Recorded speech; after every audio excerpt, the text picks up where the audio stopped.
Se desconectó. ¿Qué se desconectó?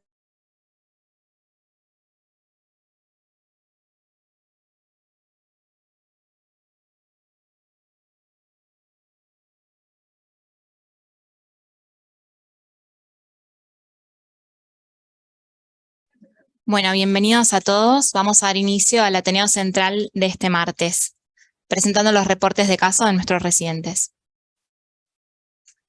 Les recordamos a todos mantener los micrófonos silenciados, utilizar el chat para hacer preguntas y comentarios que serán leídos al final de la presentación. Recuerden que todo el material será luego subido a YouTube, por lo que les pedimos respetar la privacidad de los pacientes que serán presentados y evitar dar datos personales.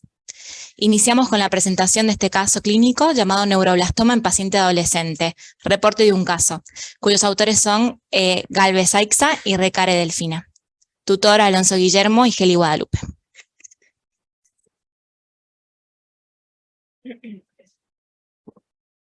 Hola, buenas tardes. Hola, buenas tardes. Bueno, el neuroblastoma es un tumor embriogénico originado del sistema nervioso simpático y es uno de los tumores sólidos, malignos, extracraneales más frecuentes en los niños. El promedio de presentación, más o menos, es a los 2 años. El 90% de los casos son diagnosticados en menores de 10. Con un promedio anual, según el registro oncopediátrico hospitalario argentino, de 78 casos anuales en menores de 15 años. Para poder determinar el riesgo de del neuroblastoma, se tienen en cuenta diferentes factores, como la edad al diagnóstico, al momento del diagnóstico, el estadio del tumor, las características patológicas, las alteraciones genéticas, la anatomía patológica y los factores de amplificación detectados. Si bien no existen datos sobre la incidencia en la población adolescentes, se sabe que cursa con una evolución más agresiva de la enfermedad con altas tasas de mortalidad.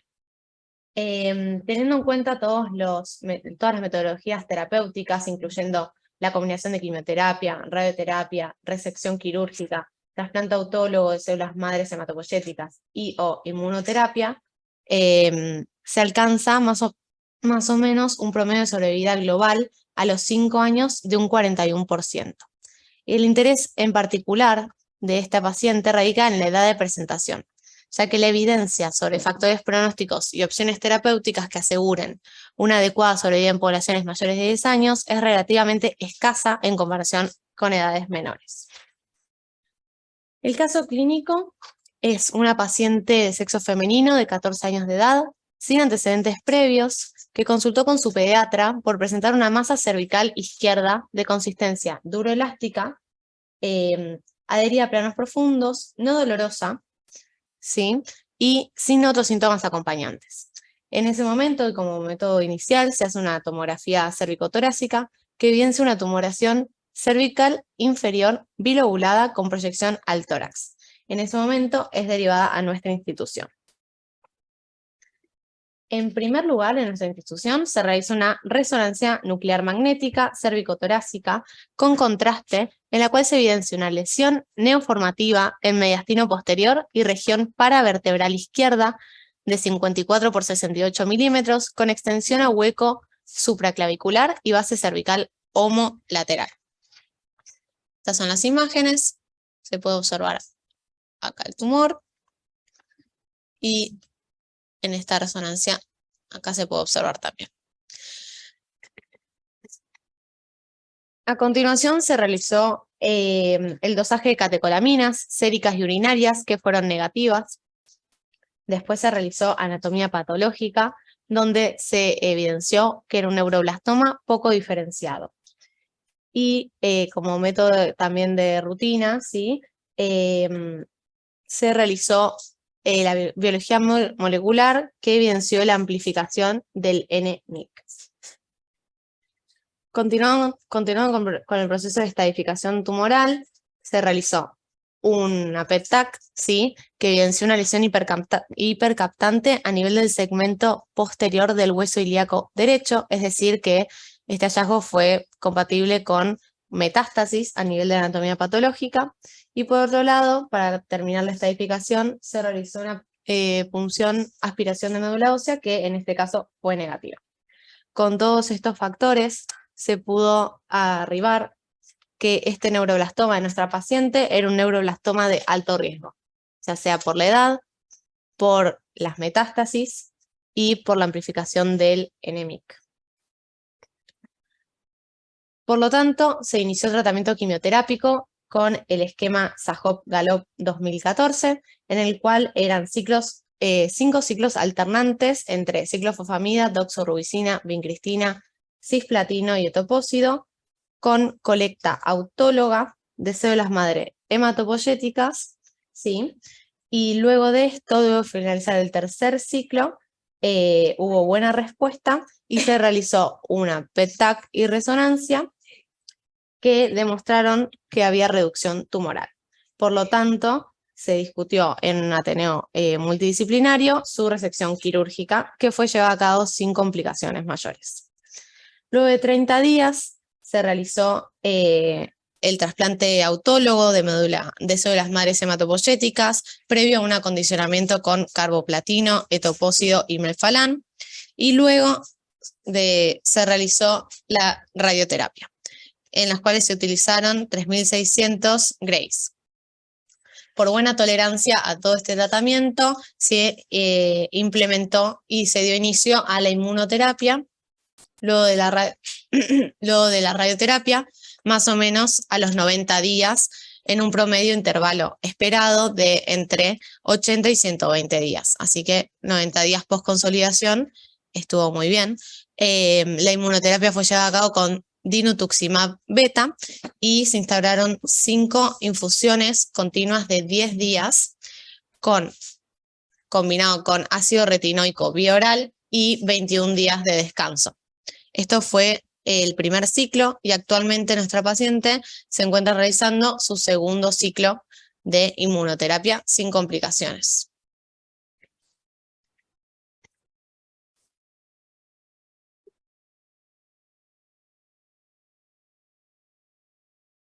Continuando con la discusión de nuestro trabajo, vamos a ver que el neuroblastoma en adolescentes, que se definen como todos aquellos casos entre 14 y 18 años, y en adultos mayores de 18 años van a representar menos del 10% de los casos totales, con un curso que si bien parece ser más agresivo en comparación con la población pediátrica, no está lo suficiente determinado por la falta de evidencia. Es así que hay una revisión publicada en el 2007 del Programa de Vigilancia y Epidemiología de los Estados Unidos, que recabaron todos los casos de neuroblastoma y ganglioneuroblastoma diagnosticados entre 1973 y 2002, en donde describieron una tasa de supervivencia general a los 5 años de 85% en los lactantes versus un 36% en los adultos. El curso clínico de esta patología se va a relacionar directamente con la localización y la diseminación al momento del diagnóstico. La localización más frecuente es la abdominal, entonces es frecuente que estos pacientes manifiesten dolor abdominal, masa palpable, algunos casos de estreñimiento, o si no pueden manifestarse como escoliosis, disnea, entre otros. Sin embargo, a predominio de la población adulta, el curso se caracteriza por ser más indolente, lo que hace que esta enfermedad se encuentre ya en estadio metastásico al momento del diagnóstico. El diagnóstico, un poco como lo dijo Delphi, se trata de la confirmación anatomopatológica del tumor primario, el perfil químico, predominantemente por la detección de catecolaminas urinarias, como pueden ser el ácido vanilil mandélico y el homovanílico, y estudios de imágenes compatibles a predominio de la resonancia y la tomografía. Raramente los pacientes adultos van a expresar marcadores clásicos como pueden ser el factor de amplificación NMIC, que en realidad es un factor de mal pronóstico de la enfermedad, y la excreción urinaria, en donde un reporte dice que se presenta en el 95% de los pacientes pediátricos versus el 57% en la población adolescente y adulta. El año pasado se publicó una revisión de 142 pacientes adolescentes diagnosticados de neuroblastoma en el hospital de Shanghái, en donde de estos 142 pacientes solo un 16% fue NMIC positivo y solo un 25% tuvo otras de lesiones cromosómicas positivas que también son marcadores de mal pronóstico, como pueden ser la de lesión 1Q. Sin embargo, a pesar de que estos hallazgos fueron el menor porcentaje, la mortalidad igual fue cercana al 50%. Y en otra serie de casos que fue publicada en el 2010 por la Sociedad Española de Oncología Pediátrica, en donde se recabaron 23 pacientes adolescentes diagnosticados de neuroblastoma, solo se detectaron el NMIC en 4 de ellos. Es así que con todos estos hallazgos frecuentemente el diagnóstico se dirige hacia otras patologías diferenciales como pueden ser los tumores parasimpáticos, adrenales y germinales. Al igual que en otras patologías oncológicas, un poco el tratamiento va a depender del estadio tumoral y la capacidad metastásica al momento del diagnóstico. Es así que la clasificación internacional de neuroblastoma expone como los mayores factores pronósticos la edad al diagnóstico, la extensión tumoral y la amplificación en EMIC, siendo una edad al diagnóstico mayor de 18 meses, enfermedad metastásica positiva o EMIC positivo, marcadores de mal pronóstico. Y si retomamos un poco el caso de nuestro paciente, estas tres condiciones se encontraban presentes. Entonces, en estos pacientes que se estadifican como de alto riesgo, hasta ahora la terapia multimodal es la más utilizada y es la que incluye lo que es la quimioterapia no adyuvante, la cirugía resectiva, el trasplante, autólogo de médula ósea y la radioterapia consolidativa a lo último. Sin embargo, el curso más agresivo y las altas tasas de mortalidad hace que estos esquemas estén en revisión permanente. Y es así que en el 2015 la FDA aprueba el uso del dinutuximab, que es un anticuerpo monoclonal quimérico anti-GD2 comercializado bajo el nombre de Unitoxin, en donde en un ensayo clínico randomizado se vio que alcanzó valores de sobrevida cercanos al 66% a los 2 años de tratamiento y del 50% a los 5 años en pacientes adolescentes. Y de esta manera se le incorporó a la terapia estándar de los pacientes con neuroblastoma de alto riesgo. Sin embargo, este dinutuximab requiere de la combinación con interleuquina, ácido retinoico y estimulantes de colonias macrofágicas, lo que hace que el costo terapéutico total sea muy elevado. Y a partir de este inconveniente empiezan a surgir otras alternativas, y es así que en el 2017 la Agencia Europea de Medicamentos aprueba el uso del dinutuximab beta, que también es un anticuerpo monoclonal de origen quimérico, anti-GD2, comercializado bajo el nombre de Qarziba, que solo necesita la adyuvancia con ácido retinoico y logra tasas de supervivencias globales un poco menores en comparación con el dinutuximab, pero la verdad que bastante aceptables, alcanzando el 50% a los 3 años. Y es este el tratamiento que está realizando nuestro paciente ahora. Sin embargo, la evidencia sobre los resultados a largo plazo son limitados hasta el momento. Como conclusión, vamos a ver que si bien la presentación clínica de nuestro paciente fue típica, creemos importante su reporte debido a que las características clínicas y de laboratorio clásicas no siempre se encuentran presentes en los pacientes adolescentes, lo que hace que por ahí el proceso diagnóstico se oriente hacia otro tipo de patologías. Y por otro lado, a nivel terapéutico, implica un manejo interdisciplinario debido a la complejidad y al compromiso avanzado al momento del diagnóstico, y hace que estas nuevas terapias génicas que empiezan a aparecer, que hasta ahora ofrecen resultados prometedores, se puedan incorporar como nuevas líneas de tratamiento. Sin embargo, de nuevo necesitamos más evidencia para poder apoyar esto, y particularmente en el hospital es el segundo caso que tenemos. Esta es la bibliografía que utilizamos, y abrimos espacio a preguntas, dudas, comentarios.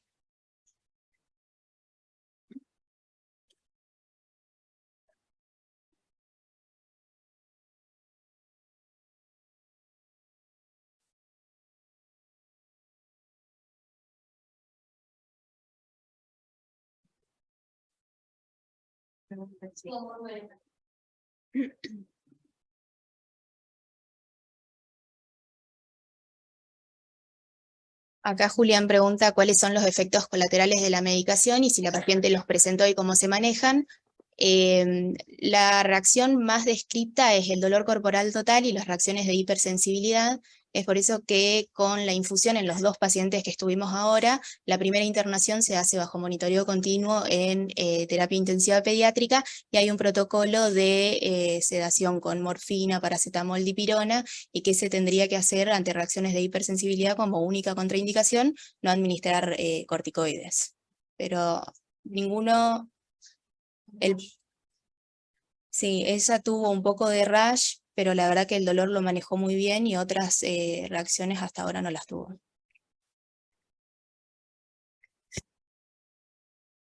Hola, ¿qué tal? Muy linda presentación. Quería saber si tienen información de cuál es el recorrido, la historia de los pacientes con neuroblastoma en adolescentes en nuestra institución. Si saben, si tenemos experiencia en nuestro grupo oncológico con este tipo de enfermedad en esta edad, y cuál ha sido su evolución, ¿no? Hasta ahora, un poco lo que hablábamos el otro día con doctora Patricia. Casos de neuroblastoma en mayores de 18 meses sí hubo, no sé bien cuántos fueron en total, pero por una cuestión de aprobación, porque es una medicación que no está avalado todavía por la ANMAT, requiere de mucha cuestión administrativa para poder ingresarla al país. Es así que recién se logró la primera aprobación en otro paciente de 8 años que ya terminó los 5 ciclos, hasta ahora con enfermedad residual negativa, y recién ahora esta sería la segunda. Pero bueno, creo que esa información por ahí Patricia nos puede ayudar un poquito más. Hola, buenos días a todos. Con respecto a lo que hablaba el doctor con respecto a nuestra estadística en esta enfermedad en pacientes adolescentes, es muy infrecuente a nivel nacional. Nosotros hemos tenido 5 casos nada más. Adolescentes, estoy hablando más de 14 años. Los otros 3 adolescentes lamentablemente fallecieron porque lo que impacta más en este grupo etario es justamente la edad, independientemente de otros factores. A diferencia de los niños más pequeños, que el impacto más severo se ha visto con la amplificación del NMIC. Lamentablemente esta paciente tiene todos los factores adversos. La edad sumado al NMIC es uno que impacta, lo cual hizo que nosotros luchemos o hagamos todo lo posible para proponerle el mejor tratamiento de primera línea, porque ya está sabido que el gasto debe hacerse en el primer tratamiento, porque todos los pacientes en NMIC no amplificados son pacientes que no se pueden recuperar si recaen. Por eso fue que el mayor esfuerzo fue poder darle a esta paciente todo el tratamiento más adecuado posible.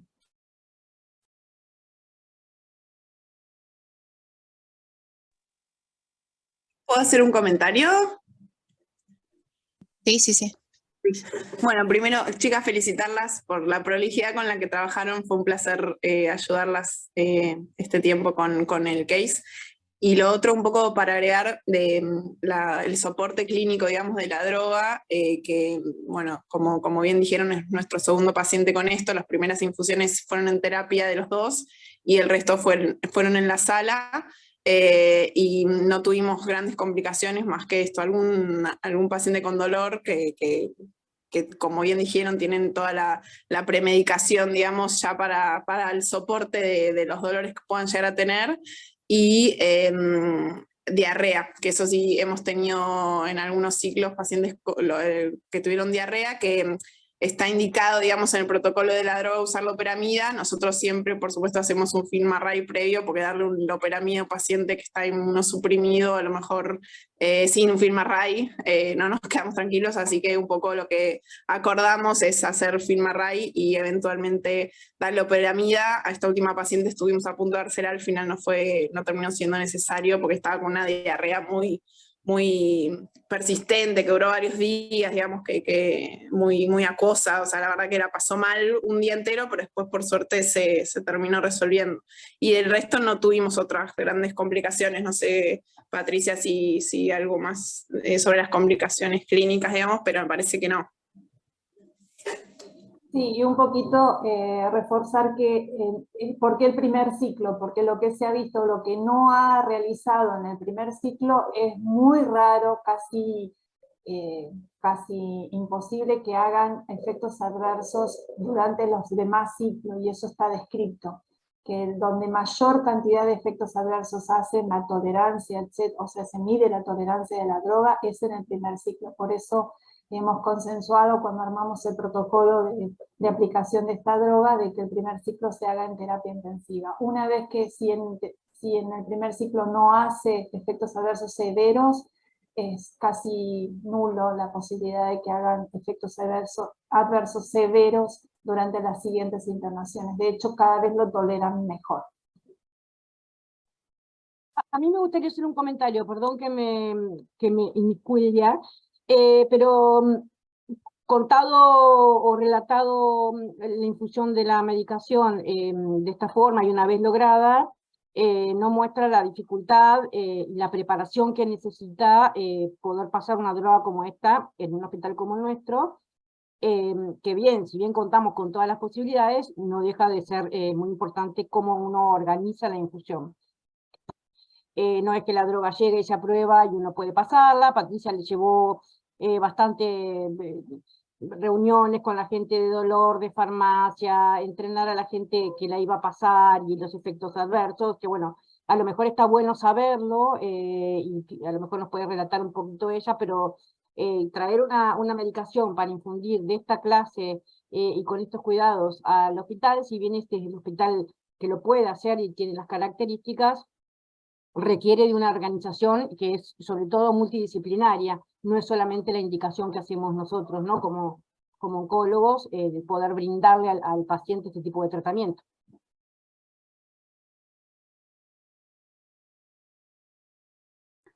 Sí, tal cual.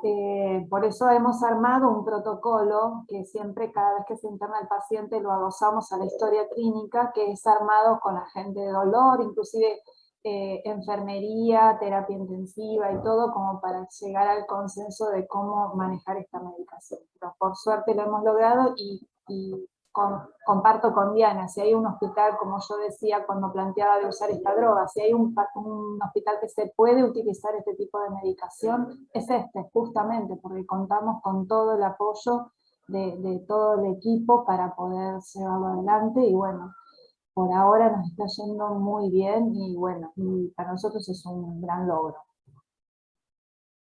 Esta historia viene desde el 2017, les cuento, no es desde ahora, o sea que venimos luchándola para que podamos hacer este tratamiento. Muchas gracias, Patricia, Diana y bueno, a Guadalupe por sus comentarios. Ahora tenemos un comentario de la doctora Maggie Lisquetín también.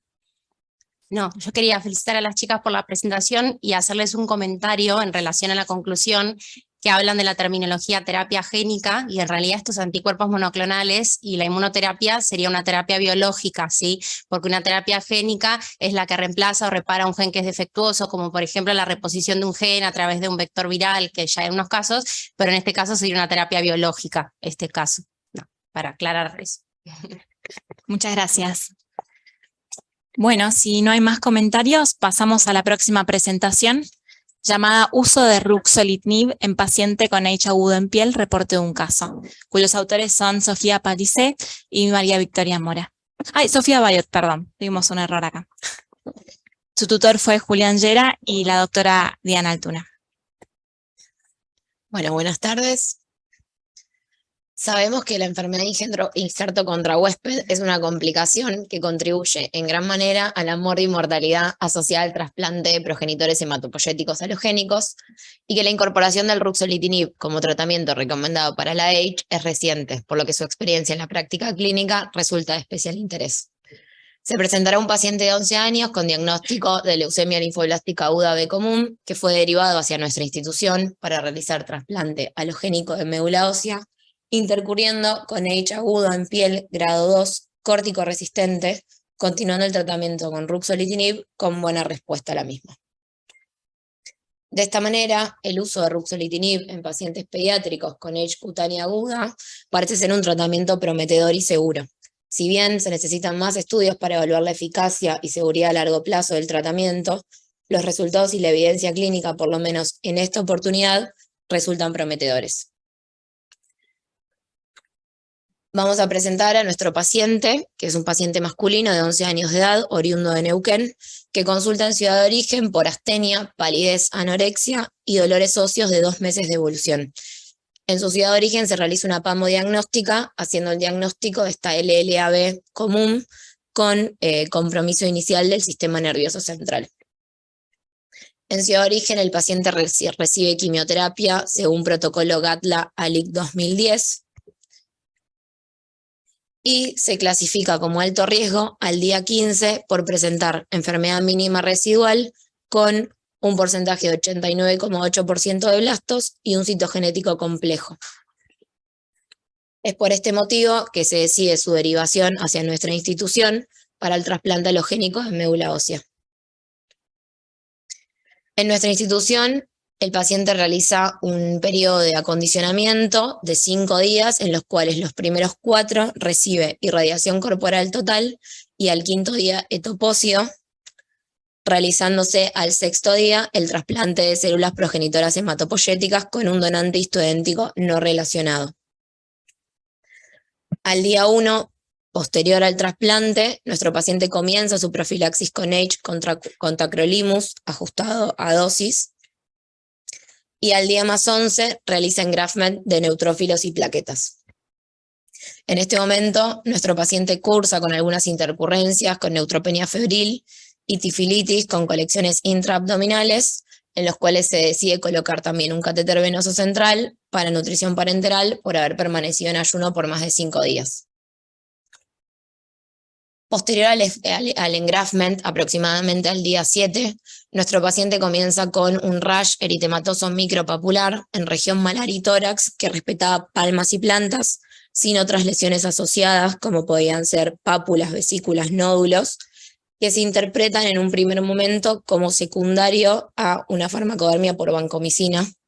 En este momento lo que se decide es suspender el tratamiento antibiótico y colocar cetiricina. Si bien no era pruriginoso, se decide colocar para ver si se observaba mejoría de este rash.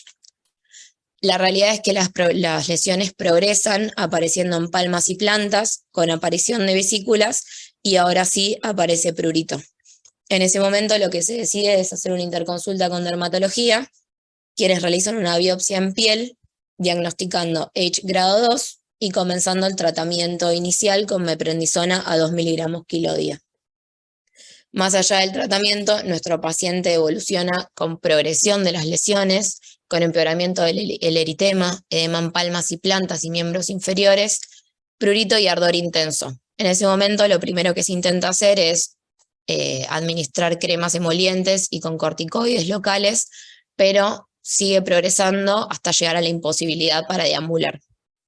En ese momento es que se decide comenzar con el tratamiento de segunda línea para el H, que en este caso se elige el ruxolitinib a 10 miligramos día. A los 5 días de iniciada esta terapia de segunda línea, el paciente mostró mejoría del eritema de palmas y troncos, persistiendo con leve edema y eritema en plantas, con mejoría de la sintomatología, por lo que se logró descender el corticoide un 20%, y a los 2 días, por encontrarse clínicamente estable, se le otorgó el alta hospitalaria con las mismas indicaciones farmacológicas. El paciente continuó en seguimiento por ambulatorio, donde inició un plan de descenso paulatino de corticoides, hasta lograr la suspensión del mismo y continuar hasta el día de la fecha con ruxolitinib 10 miligramos día, sin reaparición o indicios de enfermedad de injerto contra huésped. Sabemos que la enfermedad de injerto contra huésped se basa en el reconocimiento de tejidos del receptor por parte de la inmunidad heredada del donante, donde se genera una interacción entre células presentadoras de antígenos del receptor y las células T maduras del donante, con una consciente desregulación inmune, que lo que da lugar es un proceso de inflamación y destrucción de las células del receptor. Si bien antes la clasificación dependía del momento de aparición de las manifestaciones clínicas, siendo aguda si aparecía dentro de los primeros 100 días y crónica si era posterior, actualmente la realidad es que la clasificación se va a distinguir en función de los distintos mecanismos fisiopatológicos y de la presentación clínica que tenga cada paciente. En fases iniciales, lo que predomina son cambios inflamatorios debido a fenómenos de aloreactividad, y en etapas más avanzadas se desarrollan fenómenos de autoinmunidad e inmunodeficiencia que con el paso del tiempo van a producir lesión tisular por reparación y fibrosis. Esta complicación es actualmente la principal causa de muerte y mortalidad, que no se relaciona con recaídas en pacientes sometidos a trasplante de médula. Con respecto a los factores de riesgo para desarrollar H, hay factores que van a depender del donante, algunos que van a depender del receptor y otros que van a depender pura y exclusivamente del procedimiento. En el caso de nuestro paciente, el paciente recibió un trasplante por donante no relacionado, así que eso se considera un factor de riesgo. A su vez también la disparidad del sexo, sabemos que el donante era una donante femenina y el receptor era un donante masculino, eso aumenta los riesgos de desarrollar H. A su vez también la fuente del injerto, el donante no relacionado, es un factor de riesgo importante para el desarrollo de H. Y con respecto al procedimiento, nuestro paciente recibió un régimen de acondicionamiento mieloablativo, que es más predisponente al H con respecto a acondicionamientos de intensidad reducida, el uso de sangre periférica como fuente de progenitores hematopoyéticos, que fue lo que se utilizó, la selección de CD34, que lo que se busca es una selección entre 2 a 4 milímetros por kilo, si no me equivoco, y en nuestro caso el paciente tenía una selección de 5,9 CD34, y la profilaxis de H utilizada, que en nuestro caso, nuestro paciente solamente utilizó tacrolimus. Bueno, y hablando un poco de lo que el objetivo, digamos, de la discusión del trabajo, el tratamiento inicial de primera línea en el H agudo crónico, siempre en su fase inicial son los corticoides, y la respuesta a esto es un poco lo que marca el predictor de supervivencia. El H agudo grado 1 no requiere un tratamiento sistémico, sino es más bien la optimización de los inhibidores de la calcineurina con los que viene haciendo la profilaxis y corticoides tópicos asociados a antihistamínicos, que fue lo que se hizo inicialmente en nuestro paciente. Y ya en H grado 2 a 4, sí, como tratamiento de primera línea, se indican corticoides sistémicos de 1 a 2 miligramos kilo día, de metilprednisolona por 2 semanas, que luego se va a ir disminuyendo de forma progresiva si el paciente presenta una buena respuesta, que no fue el caso. Y sí se considera H resistente a corticoides cuando la afección progresa en el día 5 de tratamiento o no hay una respuesta al día 7. Y acá es donde aparece la necesidad de un tratamiento de segunda línea sobre el cual no hay un consenso claro establecido, como en el caso de nuestro paciente. Un poco dentro de los tratamientos de segunda línea, esto fue lo que encontramos que se suele utilizar o que está descrito, y hay ensayos que los avalan. Y dentro de todas estas opciones, por ahí lo más conocido para nosotros es la fotoaféresis y el ruxolitinib en esta oportunidad. Después, en ensayos clínicos que vemos más adelante, los podemos comparar. Hablando un poco del ruxolitinib, que es lo que se elige en esta ocasión, es un inhibidor de la JAK quinasa 1 y 2, inhibe las quinasas intracelulares que participan en el desarrollo y función de las células inmunitarias.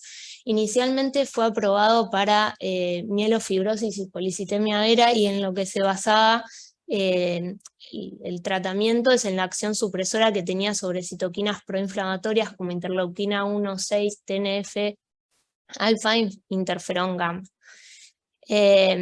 Y son estas mismas citoquinas las que se vieron relacionadas con la inflamación, el daño tisular y la fibrosis que se presenta en el H agudo. Y acá surge un poco la idea de utilizarlo para este tratamiento.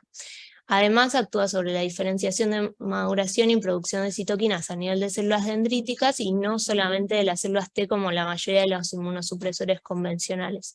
Entonces esto aumentaría todavía más la eficacia para el tratamiento en la enfermedad de injerto contra huésped.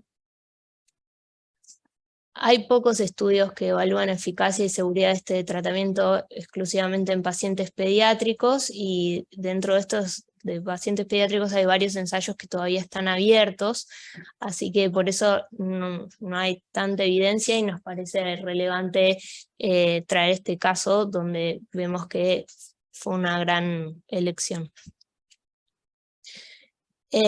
Bueno, y acá un poco para explicarles el por qué se decide utilizar. El primer estudio que se realiza, que fue un ensayo multicéntrico aleatorizado y abierto de fase 2, reunía 26 centros de Estados Unidos, niños mayores de 12 años de H aguda corticoresistente, y valoraba la tasa de respuesta global en el día 28. Les trae un poco las conclusiones a grandes rasgos. Los respondedores al día 28 a los 3 y 6 meses fueron un 79 y un 67% respectivamente, y la mejor tasa de respuesta global en cualquier momento fue un 73%. Esto fue el estudio que dio un poco la bala a seguir incursionando, digamos, en el uso de esta medicación, y da pie al resto de los REACH que justifican su uso. Otra vez lo que mencionamos antes, que su incorporación es reciente. Su aprobación en agencias regulatorias sucedió en los últimos años. En 2019 recién fue aprobado para la FDA para tratamiento de HAUA en pacientes mayores de 12 años resistentes a corticoides, y en 2021 recién para crónica, y en la Argentina, si bien ya había sido aprobado en 2015, era como tratamiento de policitemia vera y mielofibrosis no acid-H, que resultó recién en estos últimos años. Y esto es un poco la respuesta que recibimos del ADMAT, que está indicado para el tratamiento de los pacientes con H aguda y crónica que tengan al menos 12 años de edad y presenten una respuesta insuficiente a corticosteroides u otras terapias sistémicas. Y bueno, con respecto al REACH-2, que en este estudio lo que se muestra es la eficacia y la seguridad del ruxolitinib oral versus el mejor tratamiento disponible, que era un poco lo que habíamos planteado dentro de la lista de tratamientos de segunda línea que antes mencionamos. Entonces acá compara los 10 miligramos 2 veces al día de ruxolitinib versus todas estas terapias en los mismos pacientes del REACH-1 que son mayores de 12 años con H aguda, grado 2 a 4, refractaria a glucocorticoides. Se incluyeron 309 pacientes de 105 centros de tratamiento en 22 países que se aleatorizaron para recibir ruxolitinib, quedaron 154 y 155 de terapia control, y la verdad que los grupos eran bastante homogéneos. Y la tasa de respuesta global al día 28, el resultado es que fue significativamente mayor en el grupo del ruxolitinib que en el grupo control. Si les pasa, y acá están un poco los gráficos. En el de arriba tenemos la tasa de respuesta al día 28 y en el de abajo la tasa de respuesta al día 56, y ellos lo que evalúan es, la tasa global de respuesta comprende una respuesta completa, una respuesta parcial y una respuesta parcialmente buena, y vemos que tanto al día 28 como al día 56, la verdad que ya sea la respuesta completa o la respuesta parcial, es estadísticamente mayor al grupo control y con una P significativa.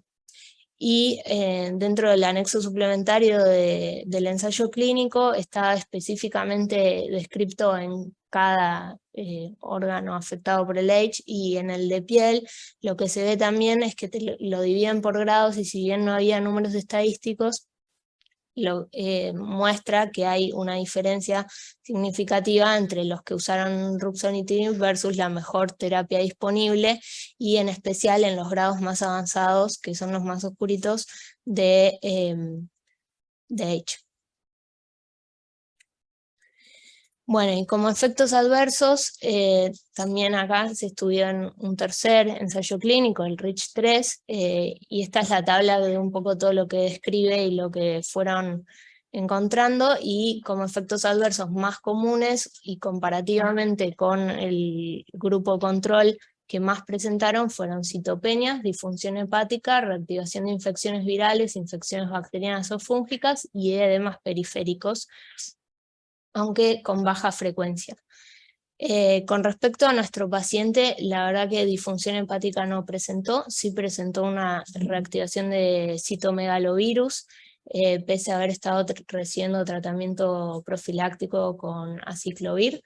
Hizo tratamiento con ganciclovir con buena respuesta en el laboratorio control posterior, y también presentó edemas periféricos que se presentaron de manera abrupta en uno de los controles posteriores por ambulatorio en miembros inferiores, y se le dio furosemida con buena respuesta. Y si bien citopenias durante la internación, cuando se estableció el tratamiento con ruxolitinib, no tuvo, en controles posteriores también por ambulatorio sí tuvo disminución de las series hematopoyéticas con pancitopenia, nunca con requerimientos transfusionales, pero la verdad que dado que el paciente no recibe ruxolitinib y recibe además otras terapias inmunosupresoras, como que no nos pareció adjudicarle exclusivamente el efecto adverso al ruxolitinib.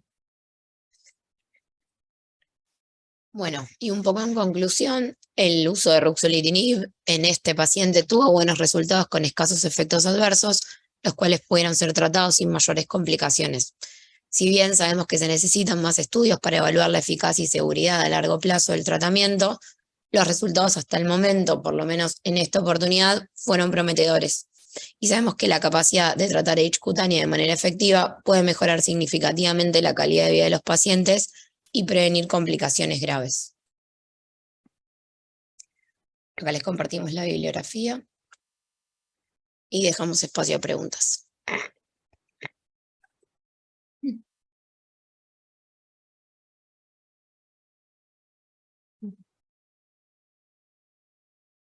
Tenemos fotos del pretratamiento, pero la verdad que no pudimos conseguir post-tratamiento, creo que todos lo vimos en esa con una foto al final.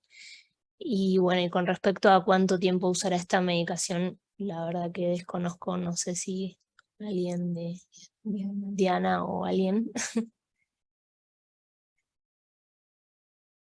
Sí, el uso de la medicación no está definido todavía en largo plazo, también se utiliza para crónico, pero bueno, el paciente va a tener que disminuir la medicación, ya llevar, no recuerdo cuánto tiempo de post-tratamiento, pero bueno, no, la idea no es que la tome de por vida, Peto, si esa es la pregunta. Sí, a lo mejor con el uso prolongado, ver qué otras reacciones adversas a largo plazo presenta, que eso, bueno, no lo he visto publicado. Sí, yo quería preguntar o comentar que yo desconozco totalmente esta medicación, pero cuando vi el mecanismo de acción, no puedo dejar de decir que JAK2 y varias de las STAT, especialmente la STAT5, son vías comunes de utilización de la hormona de crecimiento y de otras hormonas peptídicas, y que bloquear este sistema por lo menos generará resistencia a esas hormonas. De hecho, está bien descrito el síndrome de resistencia a la hormona de crecimiento por mutaciones en STAT5B, que además de resistencia a la hormona de crecimiento tiene otras inmunodeficiencias, que si está Diana Liberatore lo puede comentar muy bien porque conoce esos pacientes. Entonces yo me pregunto, Diego, si una medida de un marcador bioquímico de que está recibiendo esta medicación y que esta medicación está actuando, no puede ser medir el IGF-1 antes y después del tratamiento. Y si también me pregunto si lo va a usar mucho tiempo, si esta interferencia con esa vía no va a interferir en el crecimiento del chico.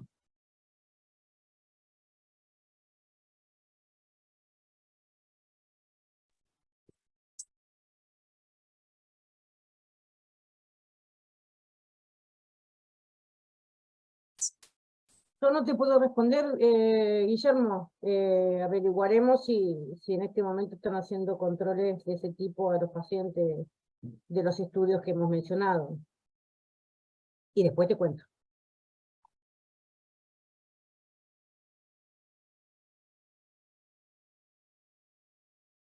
¿Alguna otra pregunta, comentario? Un comentario corto. Me pareció muy buena la presentación y sobre todo la discusión y el análisis de la bibliografía. Y coincido, Guillermo lo pregunta muy puntualmente de su especialidad, pero me parece que son vías comunes a un montón de procesos biológicos. De hecho, al interferir en fenómenos madurativos, en fenómenos de fibrosis, deben tener múltiples puntos de acción, y de hecho se está utilizando en patologías muy disímiles, ¿no? Así que nada, me parece que como la pregunta de Guillermo, debe haber otro montón de preguntas que pueden ser aportadas. Y un pequeño comentario de la presentación, cuando dicen que no hay diferencias, creo que lo que dijeron, no hay números estadísticos, hay diferencias significativas. Y ahí se mezcló un poco. Creo que ahí no se encuentran diferencias estadísticamente significativas. Uno con esto no puede decir que las diferencias encontradas hayan sido por azar. O sea, el poder del estudio, lo que sea, no puede demostrar que haya significancia en las diferencias encontradas. Creo que lo expresaría así. Hay diferencias que clínicamente pueden ser de mayor o menor importancia, pero que no tienen significancia estadística. Claro, me refería, perdón, capaz me expresé mal, a que si bien hay es estadísticamente significativo en el caso del H en general, cuando habla puntualmente del H en piel, como que no aclara los números. O sea, está el gráfico, pero no hay estadística que lo justifique, digamos. O sea, no se evaluó directamente. Sí, yo creo que sí se evaluó porque por algo pusieron el gráfico y además está mencionado que se incluyeron pacientes con H en piel y cuántos pacientes, pero digo, no hay una estadística de después de comparativa en los grados del H.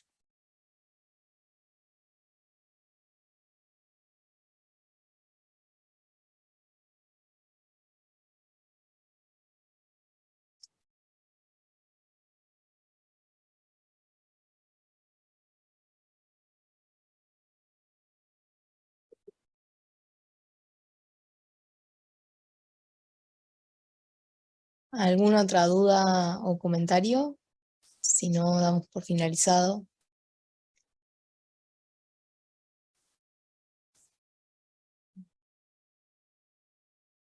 Damos por finalizado el Ateneo del día de la fecha. Muchísimas gracias a todos por conectarse.